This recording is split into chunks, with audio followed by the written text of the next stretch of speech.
بسم اللہ الرحمن الرحیم والصلاة والسلام علی رسول اللہ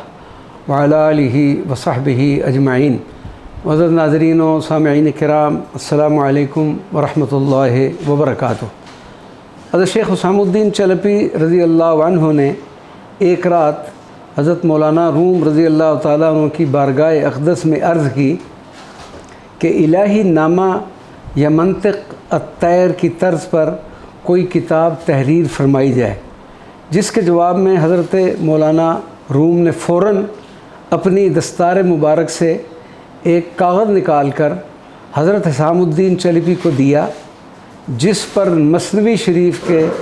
ابتدائی 18 اشعار تحریر تھے، اور فرمایا کہ تمہارے اس خیال کے ظاہر کرنے سے قبل عالم غیب سے بھی مجھے یہ اشارہ ہوا ہے کہ اس قسم کی کتاب تحریر کی جائے۔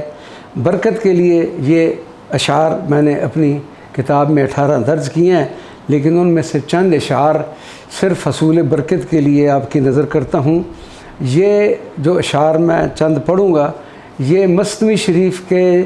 دفتر اول کے 18 اشعار اور یہ الہامی اشعار ہیں۔ بشنود نہ چو حکایت می کند، از جدائی ہا شکایت می کند، کزنی استا تامرا ببریدن، از نفیرم مرددن نالیدم، سینہ خواہم شرح از فراق، تا بگویم شرح درد اشتیاق، ہر کسی کو دور ماند از اصل خویش، باز جوید روزگار وصل خویش، ہس کسی از ظن خود شد یار من، وز درون من نجست اسرار من، سر من از نالائے من دور نیست، لیک چشم و گوش را آ نور نیست۔ والسلام علیکم ورحمۃ اللہ وبرکاتہ۔